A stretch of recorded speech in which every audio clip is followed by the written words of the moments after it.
Hello and welcome. My name is Emma and I'll be in the background answering any Zoom technical questions. If you experience difficulties during the session, please type your question into the Q&A field. We encourage you to submit written questions at any time using the Q&A. And finally, during today's event, live closed captioning will be available in English and Spanish. You can find the link in the chat field. With that, I'd like to introduce Dr. Lynette Scott, Deputy Director and Chief Data Officer in the Enterprise Data and Information Management Division of DHCS. Thank you and welcome. I understand we have quite a few folks on the call today, so we really appreciate your time and your interest in this topic.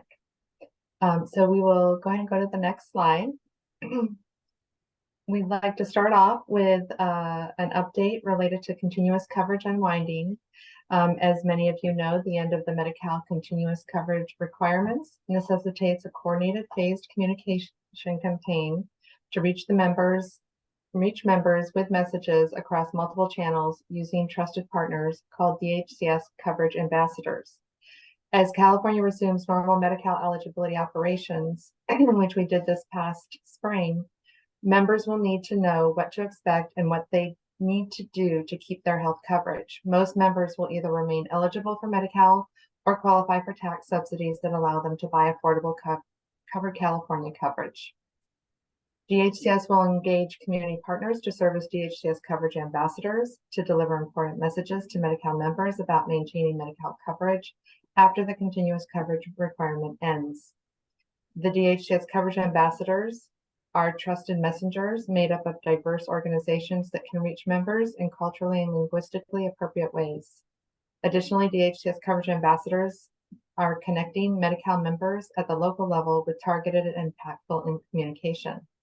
Some examples of these ambassadors include our local county health offices, our health navigators, managed care plans, community organization advocates, stakeholders, providers, clinics at healthcare facilities, legislative offices, and other state agencies. So with a huge appreciation to all of our partners, we are pleased to be reaching out to our members to help them maintain coverage. If you go to the next slide.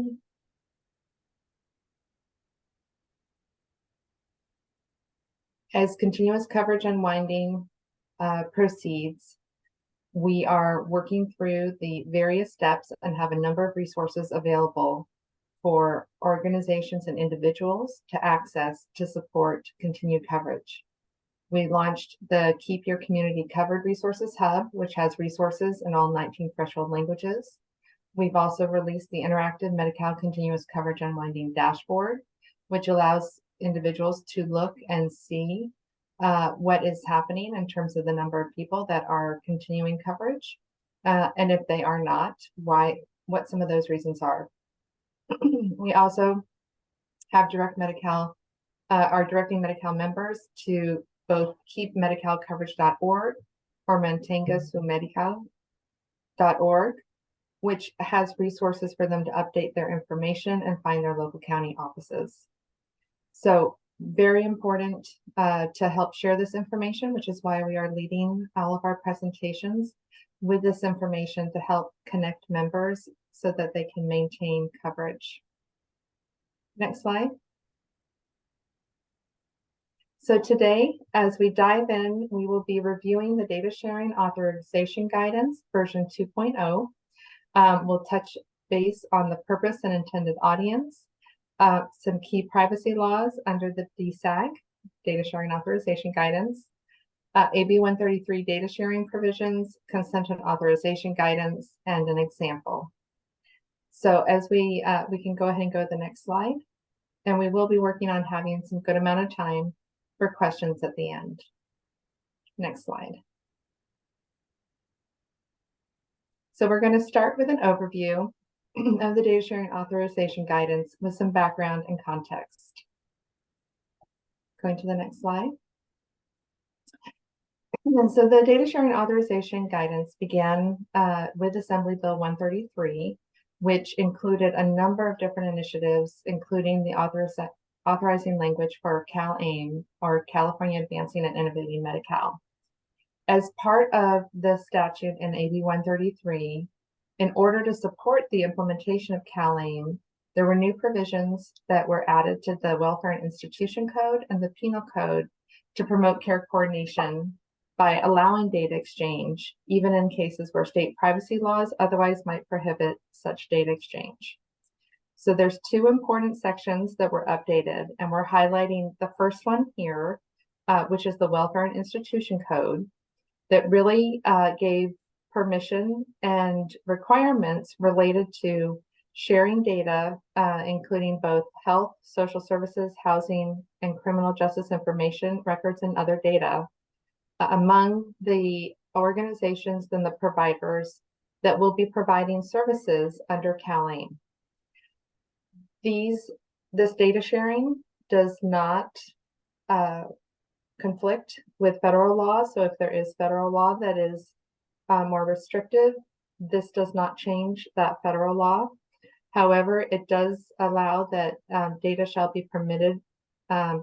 shall be permitted to the extent necessary to implement applicable CalAIM components. And it directs us to issue this guidance. So the data sharing authorization guidance provides a tool for all of those implementing CalAIM and benefiting as our members that are receiving services under CalAIM to improve services and support data sharing where it's allowed. We go to the next slide. So again, the Welfare and Institution Code section that was added is called the AB 133 State Law Applicability Provision. And this has the guidance that directs us to do the data sharing authorization guidance, or the DSAG. The DSAG bridges the gap between existing guidance that was developed prior to AB 133, the State Health Information Guidance, and then speaks specifically to the updates that occurred as part of AB 133 and CalAIM. Many of you may be aware of the State Health Information Guidance, but if you're not, we encourage you to take a look. And we do have links to that as well, as it provides a really good set of use cases, examples of how we can share data to support the individuals that we're taking care of. When do you need to have consent and from the individual who's receiving services, and how the different entities interact with each other, and providing all of the references and the legal and statutory references to support that. So we wanted to take the work that we had done as part of the SHIG and advance that with the DSAG to then support specifically the services for CalAIM as described in AB 133. Excuse me. So if we go to the next slide.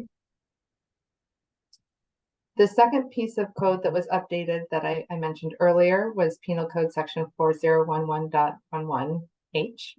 And so this subdivision that was added to the Penal Code permits disclosure of personally identifiable information, often called PII, excuse me, even when it would otherwise conflict with state privacy laws, when the data sharing is specifically for the purposes of assisting jail and youth correctional inmates with applying for health insurance affordability programs. So programs such as Medi-Cal, the Children's Health Insurance Program, and qualified health plans under Covered California. And then also ensuring those inmates have access to behavioral health services post-release. So once they're released from the jail or prison, making sure that they have those behavioral health services after they're released. So for those two purposes, there is allowability of data sharing as added in the Penal Code. Going to the next slide. So this slide highlights some of the different components that make up the landscape of data sharing in California. This piece on the far right is the data sharing authorization guidance, again required as part of AB 133 to help support the implementation of CalAIM and the services that we're providing for our Medi-Cal agency. We also have the California Data Exchange Framework and the Single Data Sharing Agreement. This was also authorized in AB 133, so a different section, but also supports data sharing across health and social services and community services. This is being supported by our Health and Human Service Agency under the Center for Data Insight and Innovation. The Center for Data Insight and Innovation also has had the responsibility for the SHIG, the State Health Information Guidance, which again has many examples of appropriate data sharing and how to do so. And there's also the document from Department of Justice related to the CURES regulations, Controlled Substance Utilization Review and Evaluation System, with respect to the reporting of specific kinds of medication information. We go to the next slide. So this is actually what we're releasing now, is actually our second version of the DSAG. So we published the first version of the data sharing authorization guidance in March of 2022. And this version 2.0 has now been released publicly and is posted on our public website. And the link is here in the slide. In this version, we added some new components. So this is a high-level overview of the contents within the guidance. And we've highlighted the sections that are new, including education, child welfare, consent on behalf of minors, and managed care plan and county behavioral health coordination. We also updated other parts of the guidance for the other topics based on feedback and questions that we received after it was initially released. But the specifically new sections are those that are highlighted here. One of the things as a reminder is that the data sharing authorization guidance is not intended to be and should not be construed as legal advice. As the state's Medi-Cal agency, DHCS does not have the authority to interpret or enforce many of the federal privacy laws that apply to the disclosure of information under CalAIM. So this is intended to be guidance to help support you as you work with your own legal counsel to make decisions for your organizations. But providing this guidance gives you tools and resources to help support the implementation and the services that we are providing through our CalAIM initiatives. We go to the next slide. All right, and one more. In terms of the intended audience, so who is this guidance intended for? So in this context and in version 2.0, we specifically identified the idea of Medi-Cal partners, again, to try to help answer this question more explicitly for folks. So Medi-Cal partners include, but are not limited to, those organizations that help administer services under CalAIM. So Medi-Cal managed care plans, tribal health programs, healthcare providers, community-based social and human service organizations and providers, local health jurisdictions, correctional facility healthcare providers, county and other public agencies that provide services and manage care for individuals enrolled in Medi-Cal. So how do these partners use the DSAG? So the examples of how the guidance may be used is that legal and other advisors who work with Medi-Cal partners may find the guidance helpful to determine how to counsel a care manager on the laws protecting such information and whether consent from individuals enrolled in Medi-Cal must be obtained by the care manager. And as we go through the presentation today, we'll highlight some specific examples of how that plays out. Also, care managers may leverage the data sharing use cases to better understand how to operationalize applicable laws. Going to the next slide. So then who are the members? Who does this apply to in terms of providing services? So members include individuals who are enrolled in Medi-Cal who meet any of the following criteria: that they are enrolled in a managed care plan, or that they receive any form of behavioral health services, including services from county mental health plans, Drug Medi-Cal and Drug Medi-Cal organized delivery system, or any behavioral health services under fee-for-service system and or the Drug Medi-Cal organized delivery systems, or justice-involved populations that qualify for justice-involved reentry initiative pre-release services.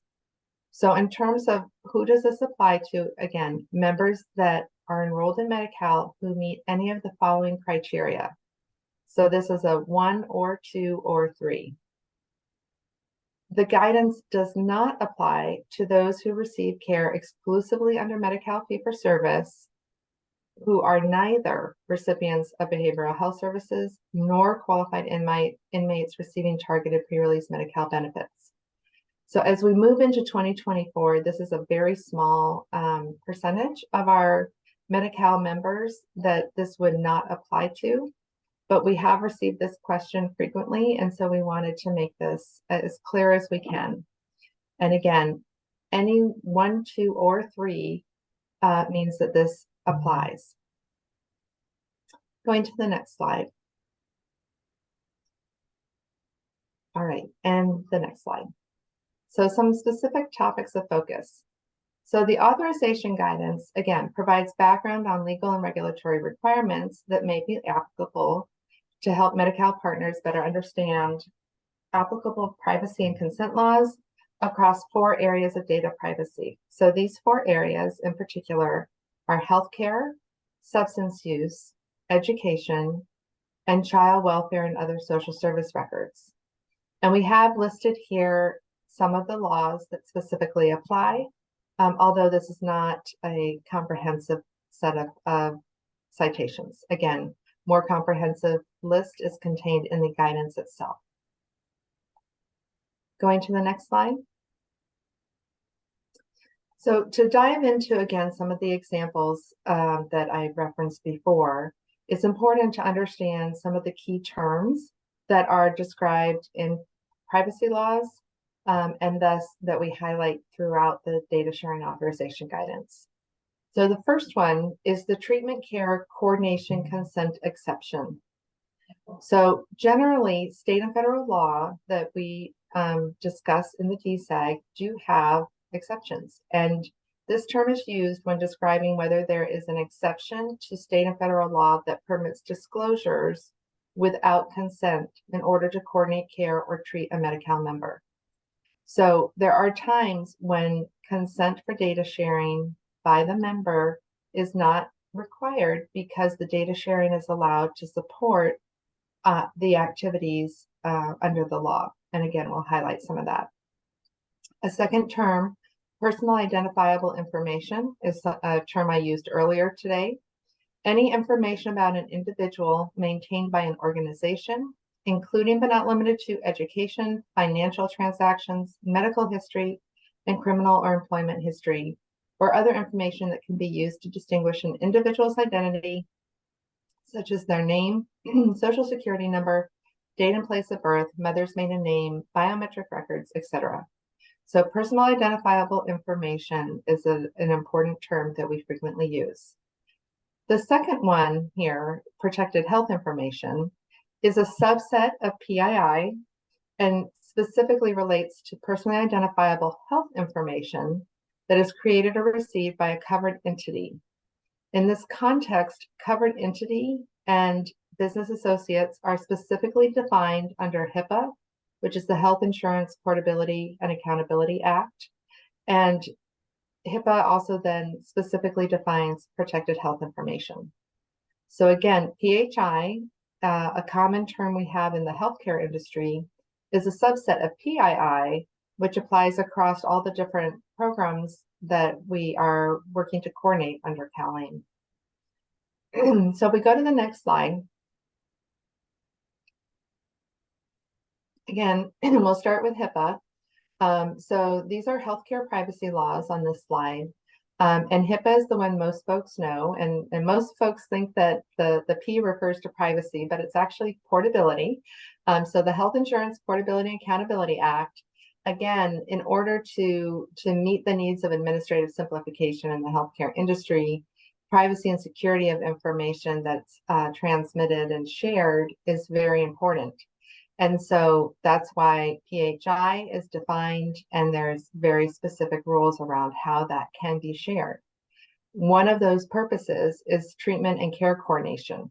So if data is being shared in order to treat or care for an individual or coordinate that care, then the data can be shared without a specific consent by the patient.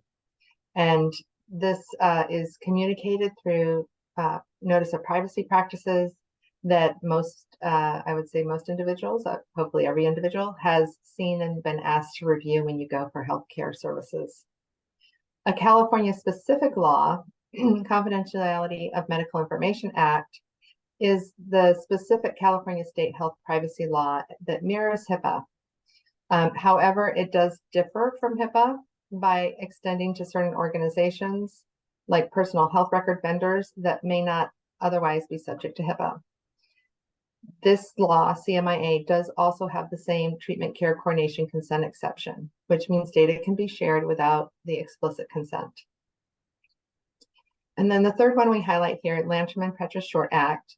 This is California's mental health privacy law that applies to many providers and mental health services.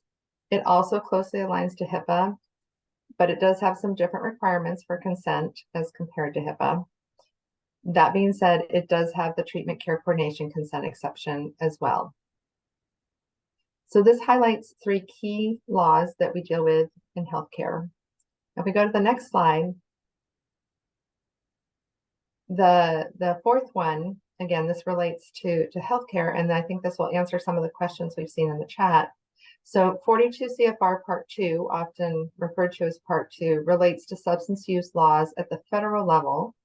And and they include federal regulations that protect the confidentiality of some, but not all types of substance use disorder information. So when Part 2 applies, it is often stricter than HIPAA because the regulations do not permit disclosures of information for treatment or care coordination purposes without patient consent. So as noted at the bottom of this slide, treatment care coordination consent exception, no. So this is where Part 2 is distinctly different than HIPAA. Part 2 programs need their patients' consent to provide written consent if they want to submit claims to their patients' health insurers, including Medi-Cal. According to recent proposed federal regulations, this may be changing some. So again, these are proposed federal regulations that have not been issued yet. But if they pass and they move forward, if the patient signs an authorization for one disclosure one time, that patient's information could be redisclosed for treatment, payment, and healthcare operations. So again, right now under Part 2, the data that falls under this in the context of treatment for substance use disorders has different requirements when it comes to consent than HIPAA in general. So because of the confusion around Part 2, and because it is distinctly different than all of the other laws that we just talked about, it's widely misunderstood and is often used as a reason to say no to data sharing. That being said, with appropriate patient consent, data can be shared. And so that is an area that many of us spend a lot of time talking about and trying to figure out how to solve. How do we support patient consent? Just because it is such an important issue. So if we go to the next slide, we're going to shift gears a little bit. So again, the California specific law that mirrors Part 2 is 11845.5. So mirrors Part 2, but applies to a larger class of providers, also does not have the consent exception. Okay, sorry, going to the next slide.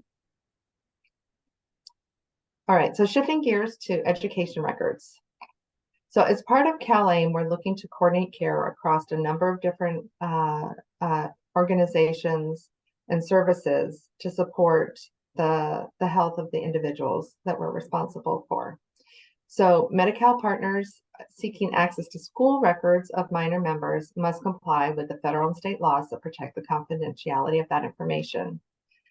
These include laws that protect education records generally, as well as those that apply to certain types of education records. So we're highlighting 2 laws here in particular. So the first one, FERPA, Family Education Rights and Privacy Act, is federal law, and it specifically protects the privacy of certain education records maintained by the educational agency or institution, or a person acting on behalf of that institution. And then California has the Pupil Records Law, which is California's education record privacy law that mirrors FERPA. In the context of FERPA, there is no treatment care coordination consent exception.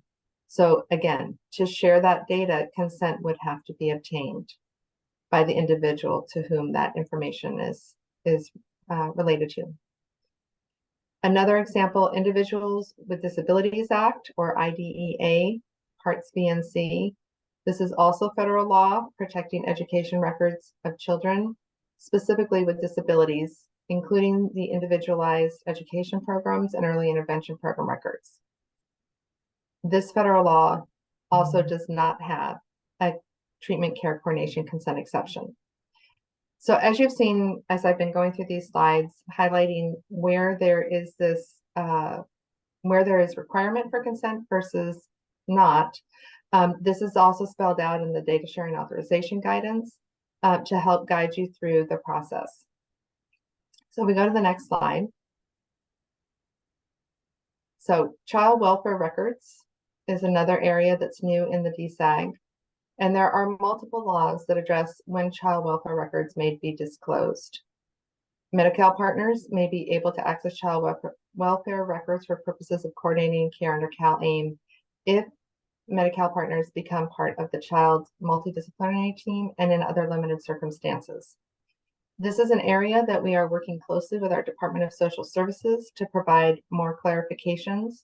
And while we have highlighted this in the DSAG, we do expect to provide more detail in the future months to help provide more clarification, because this is an area that we hear lots of questions about. So highlighting two items here, two parts of the law. So Section 827 protects juvenile case files, which may include data in a child welfare case. And under this law, multidisciplinary teams, persons or agencies providing treatment or supervision of the minor may inspect these records without a court order.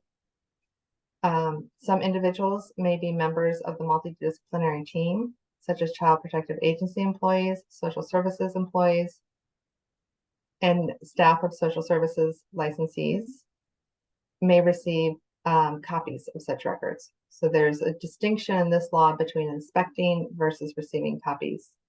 In terms of treatment care coordination consent exception, yes, but only in the context of the multidisciplinary teams. Another example here is California Welfare and Institution Code 10850, which protects the confidentiality of certain records maintained in connection with the administration of federally funded public social services.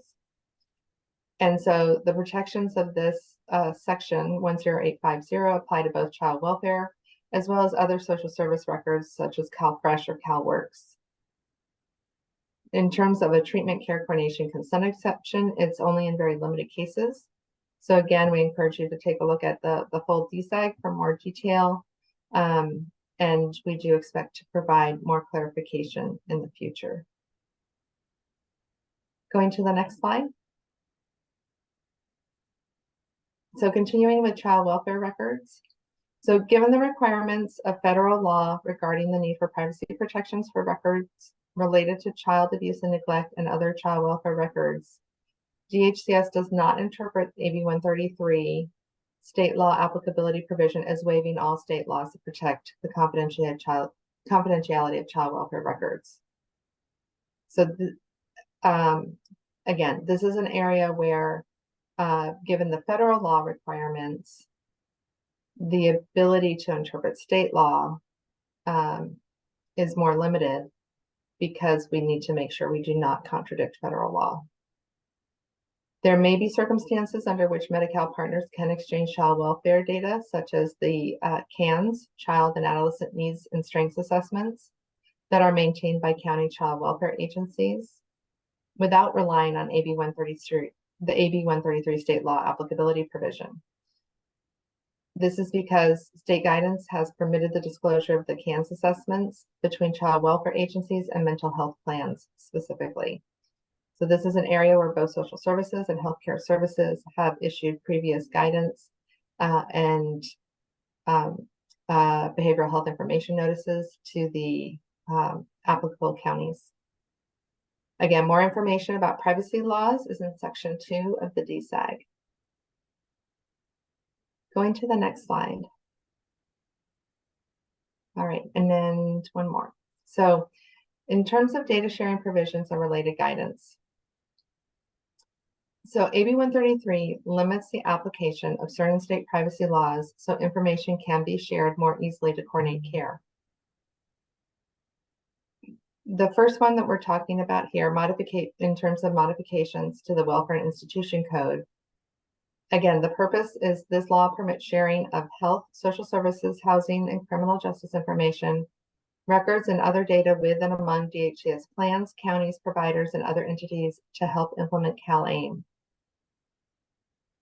So in this context, AB 133 modified state law to permit Medi-Cal partners to disclose PII among one another for purposes of providing services or coordinating care for members, receiving reimbursement for such services or care coordination, or improving the quality of care delivered to members, as long as such disclosure is consistent with federal law. So we cannot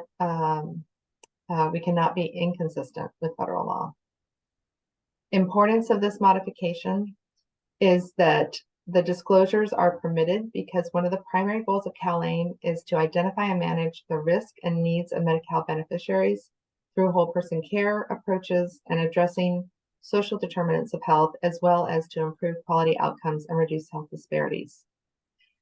So the context is CalAIM, Advancing Innovating Medi-Cal, and the many initiatives under CalAIM. And in order to support that, data sharing is important so that individuals can be treated holistically across the spectrum of services. Going to the next slide. So this is now highlighting again, what does this look like in the context of the penal code changes?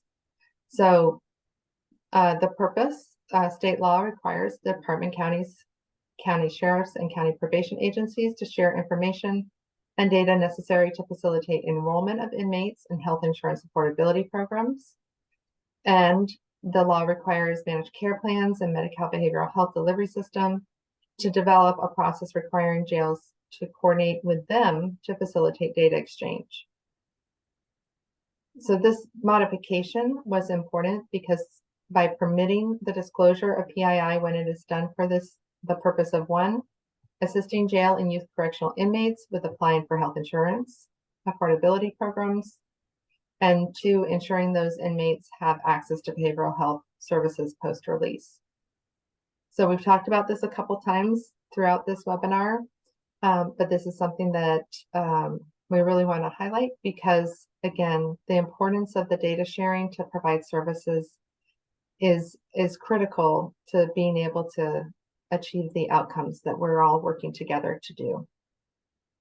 Again, this modification, disclosures of PII, including health information, may be made while the individual is incarcerated, or they may be made post-release, again, for these specific purposes.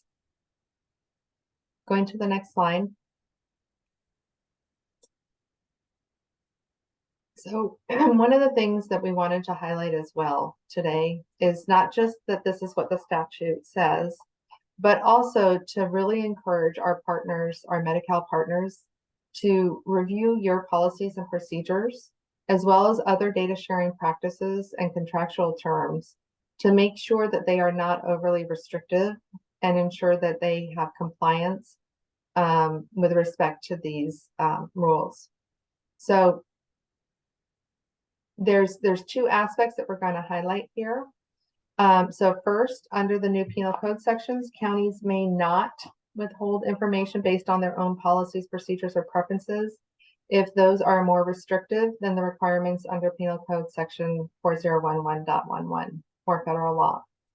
So if your local policies and procedures are more restrictive, then those could put you out of compliance. And that would be something that there may be follow-up for. In terms of healthcare providers specifically, we have the federal information blocking rule.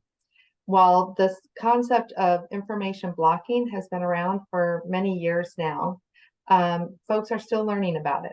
So in the context of the federal information blocking rule, Information blocking is considered a practice by a health IT developer of certified health information technology, health information network, health information exchange, or healthcare provider that is likely to interfere with access, exchange, or use of electronic health information.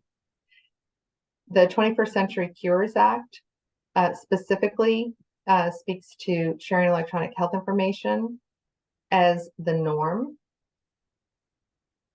and authorizes the Department of Health and Human Services to identify reasonable and necessary activities that do not constitute information blocking.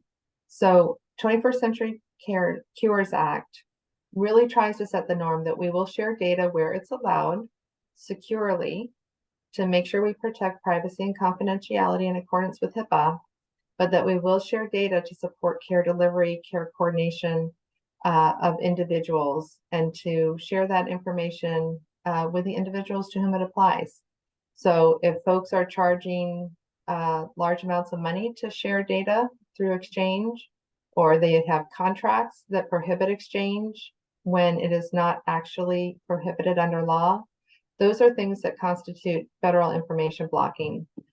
And the DSAG has more information about that as well. So what we're seeing in, just to highlight again, what we're seeing here is this balance. So HIPAA gives us privacy as well as many of the other laws that we talked about. But we're also seeing that counterbalance with the information blocking rule that says you can't just say no. You need to understand when you need to say yes to data sharing. And then part of our authorization guidance highlights both of those. And then also, where do you really explicitly need to have consent from the individual to which the data applies to be able to share data. Going to the next slide. All right, so guidance on consent and authorizations.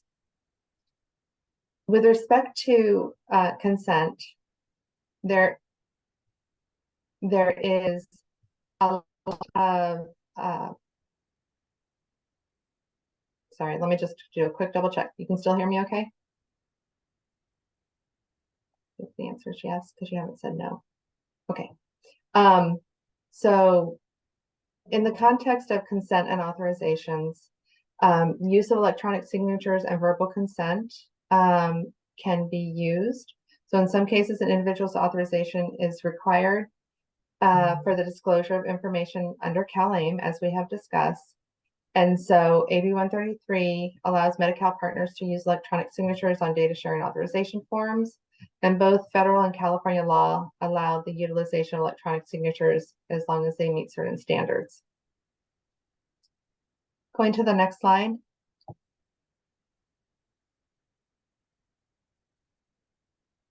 Okay, so in terms of authorization, we do not have in California or in the country a single unified consent form. We have various guidance related to what consent forms need to have, and there are standards being developed in terms of how to capture consent in the context of electronic data exchange across the country. So while there is work and there are standards being developed, right now there are different kinds of ways that people are collecting consent. So this last year at DHCS, we piloted the Ask Me form, so authorization to share confidential Medi-Cal information. This form was constructed specifically in the context of CalAIM and the implementation of CalAIM. We were able to pilot it this last spring and summer and have been collecting our lessons learned. But for more information, we have a link, and we will be sharing what we learned as well. So a huge thank you to all of those who participated in that process. We've also been collecting information about Medi-Cal partner forms. So forms that folks have used that do comply with applicable laws. And so we provide these various examples of consent forms in the DSAG. And also we're setting up a website on our DHCS website that will have links to all of this information as well in a more expanded form. Going to the next slide. In terms of healthcare and substance use disorder, so healthcare privacy laws, HIPAA and Part 2 require the inclusion of certain components in authorization forms, including the specific type of data being shared, potential uses of data, and the right of revocation. So the fact that people can revoke their consent. And while HIPAA and Part 2 are similar, Part 2 does have stricter requirements. Both HIPAA and Part 2 permit the use of electronic signatures, and audio recordings of a verbal consent can qualify as electronic signature in some cases. However, Part 2, unlike HIPAA, specifies that authorization forms must be written. So again, depending on the environment you're working in, the services you provide, there are different requirements. Medi-Cal partners should make sure to use written forms if they intend for those forms to be used for the disclosure of part data subject to Part 2. An audio recording without a written form may be sufficient if the information being shared is subject to HIPAA only and not Part 2. Again, there's more information in the DSAG. Going to the next slide. All right. So as we think about consent in the context of minors, it does get more complicated because we have multiple players involved. So we have the minor, we have the parent, we have the providers, those providing services. So if an individual receiving services under CalAIM is a minor and an authorization form is needed for disclosure of person's personal information, the Medi-Cal partner must determine from whom to obtain consent. So again, this is a whole section that we've added to the DSAG, and we've highlighted some aspects of it here. So sharing records of healthcare services a minor lawfully consented to receive. So you'll notice some of the framing here is around who consented to the service and who consented to the service. Then that generally applies to who consents to sharing the data about the service. So sharing records of healthcare services that a minor lawfully consented to receive. General principles. Typically, the parent guardian has the right to consent to sharing their child's health and other personal information. Under HIPAA, the parent guardian of an unemancipated minor has authority to consent to the release of PHI if the parent guardian has the authority to act on behalf of the minor in making the healthcare decisions. In California, in certain circumstances, such as for reproductive health care for adolescents, minors have the legal authority to consent to receive a service. And in those cases, the minor will sign the authorization form to permit the disclosure of the information about that service. Sharing records of healthcare services a minor did not independently consent to receive. So in that context, most of the time, a parent guardian will sign the authorization for disclosure of information about healthcare provided to a minor. A special exception, health-related information and education records. So this is where it matters. Where is the information stored? Is it in the health record or is it in the education record? So unlike HIPAA, parental guardian consent is required under FERPA and IDEA, even if the record relates to a service for which the minor provided consent. Going to the next slide. All right. So some additional examples. And in this slide, we tried to show the differences between the parent guardian only versus minor only versus parent guardian and minor, and how those things come together. So parent guardian only, if the records being disclosed are not healthcare records subject to HIPAA, but instead are education records subject to FERPA or IDEA, then only the parent guardian needs to sign any authorization form.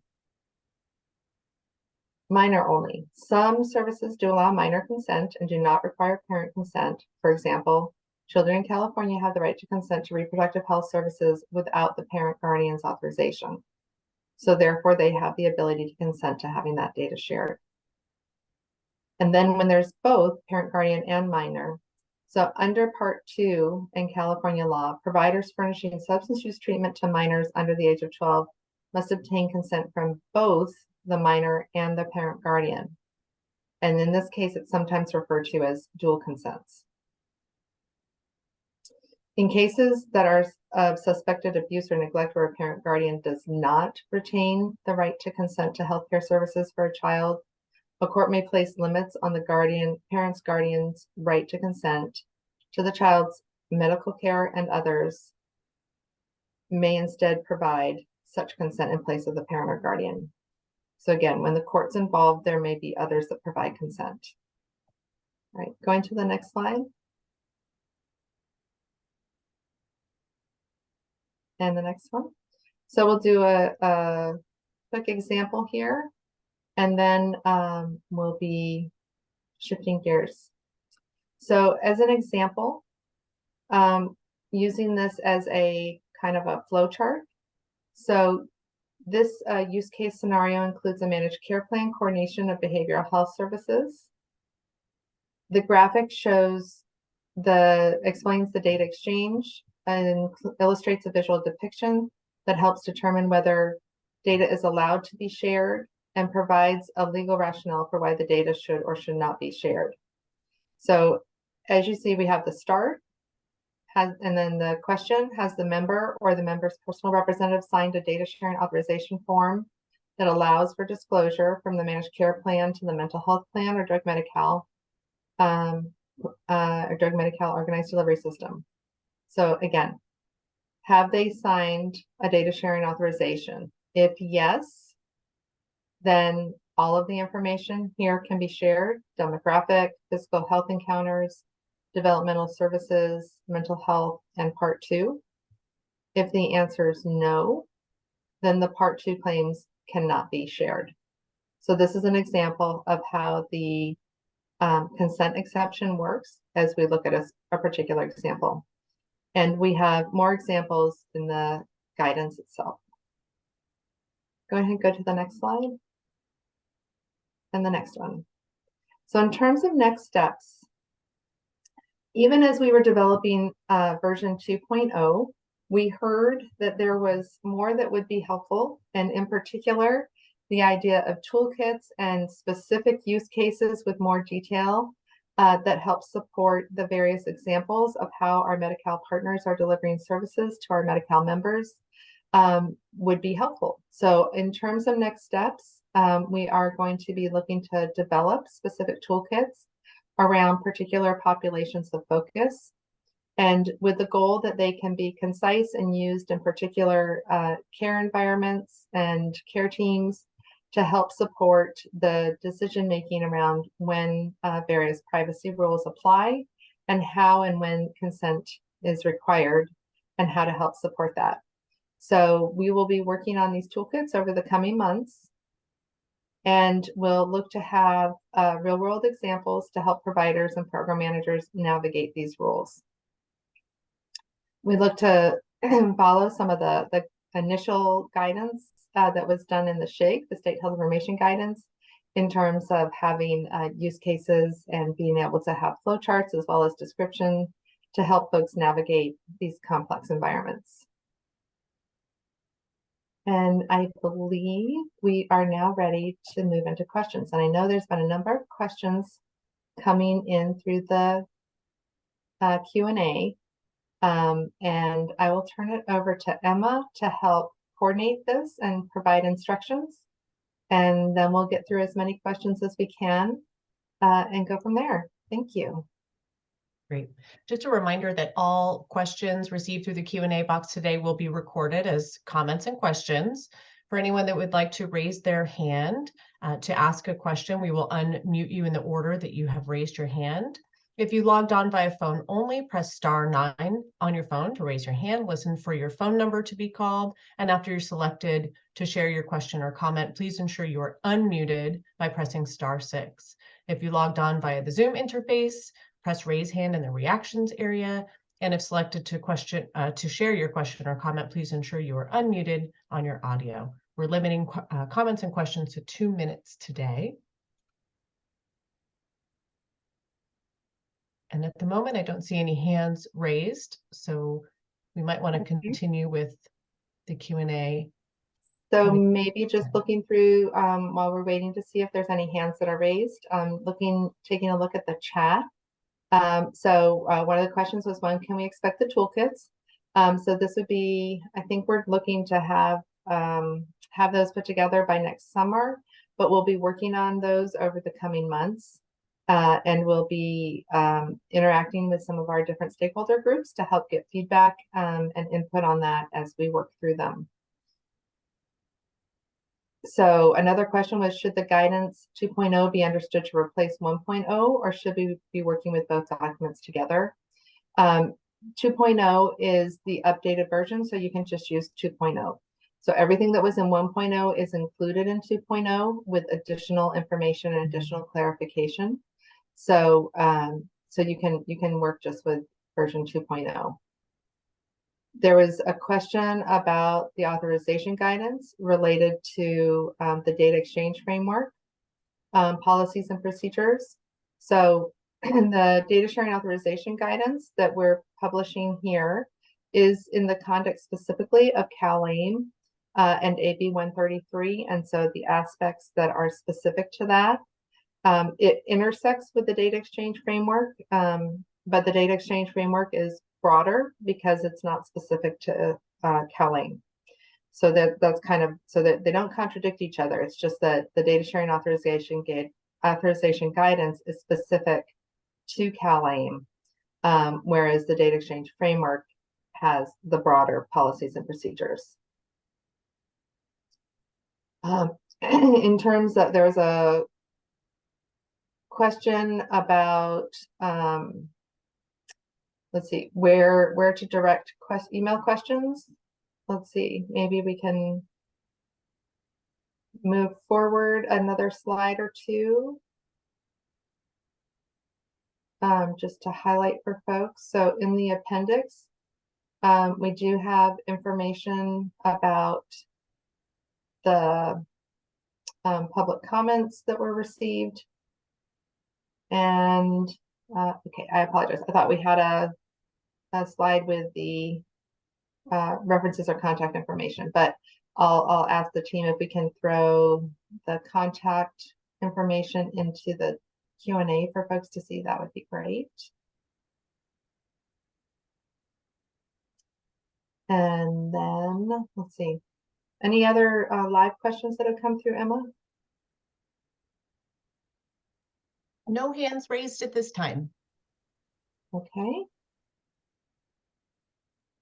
We just had one come up. I'll go ahead and address Paige Brogan. Paige, you should be able to unmute. Good morning. Thank you so much. I do have a question, Dr. Scott. I wonder if you can provide a little bit of a philosophical commentary about what the state has in terms of expectations of the managed care plans, in terms of how do we engage with our stakeholders, our IPAs, county-based organizations, to really invite a conversation around what data sharing looks like. Thank you, Paige. That's a great question. One of the things that we're trying to do with the data sharing authorization guidance is to encourage that conversation to happen and for it to be able to be a tool to help support the conversation. As we mentioned in some of the sections there, I talked about where data sharing is required, and that if you don't share when it is required or allowed, that can actually be considered information blocking. So the data sharing authorization guidance can definitely be used to help have that conversation between managed care plans, your partners, the counties, the mental health plans, in terms of being able to look at specific examples to help look at how you get to yes.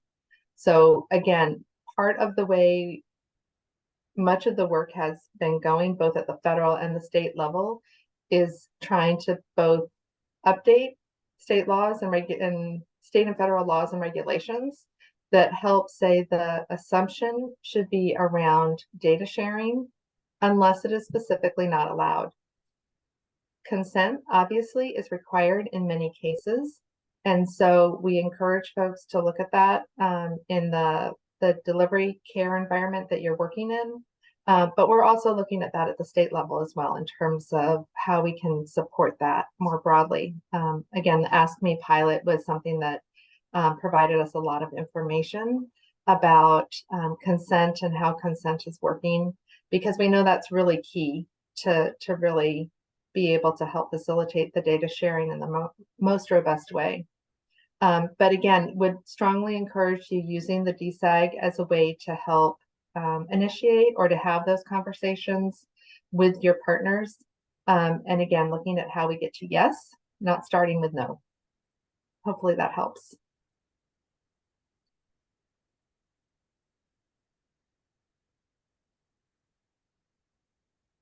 Thank you, Lynette. One other question that had come into the chat feature that I wanted to read live for you. It's from Jeff Blackson. And the question is data sharing allowed for analyzing performance in 9 HEDIS priority measures that is going to be imposed by DHCS to county behavioral health departments? The additional context in the comment goes on to say, it doesn't seem sharing data after care has been provided to the beneficiary would be legally allowed without consent. If counties can obtain consent for 100% of the beneficiaries, we can't fully exchange data with the MCPs to develop the ability to calculate HEDIS measures locally. Would you mind sharing a little bit of your response to that? So I think Jeff is probably speaking in particular related to, again, part 2. So part 2 is where there are more restrictions around data sharing in terms of specialty mental health services. Those in terms of the data sharing related to allowable uses, HIPAA allows for data sharing for healthcare operations, which feeds into calculating the HEDIS measures. And so I understand the question, Jeff, and I think we're working on that in a number of ways through the work with our quality population health management program in terms of how to provide guidance and to help facilitate both in terms of data that we analyze at the state level, and then we can share the results. But we also want you to be able to do that locally as well. And so again, the part 2 data in particular does have those consent components. And so we're aware that that causes issues in terms of being able to do the HEDIS measures.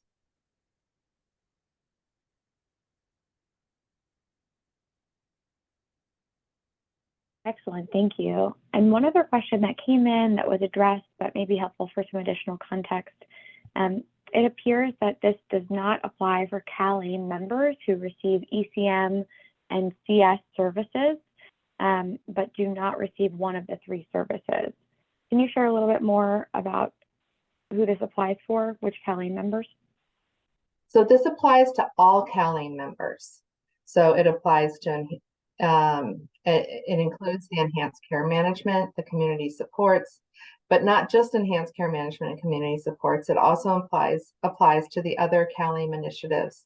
So again, the justice involved initiatives, behavioral health efforts, and others around population health management as well. So CalAIM, the data sharing authorization guidance under 133 applies to all CalAIM recipients. So I think if you maybe swing back to slide, I'm double checking which one it is. So slide 15. So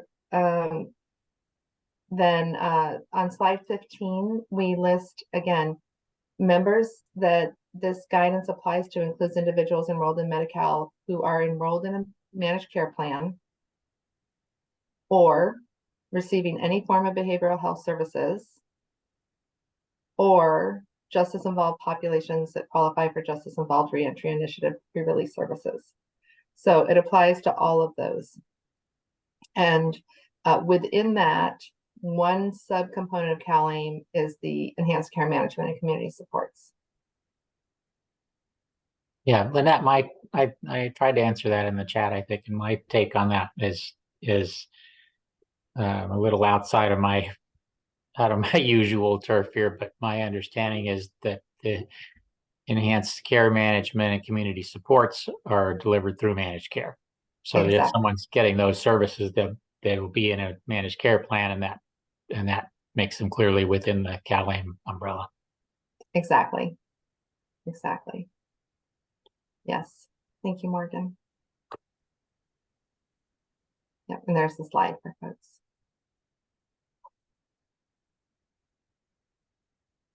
All right, well, I think we're at time. So thank you so much for everybody's participation, for your questions.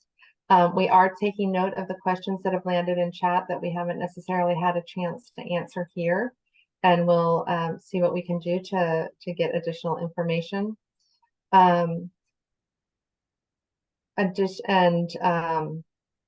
see, and I think additional questions. It looks like, did somebody put that into the Q&A for folks? Just checking. If there are additional questions, they can be sent to DHCS Privacy Officer at dhcs.ca.gov. And the slides will be posted to our website as well in the near future. I saw a question about when will the slides be sent out.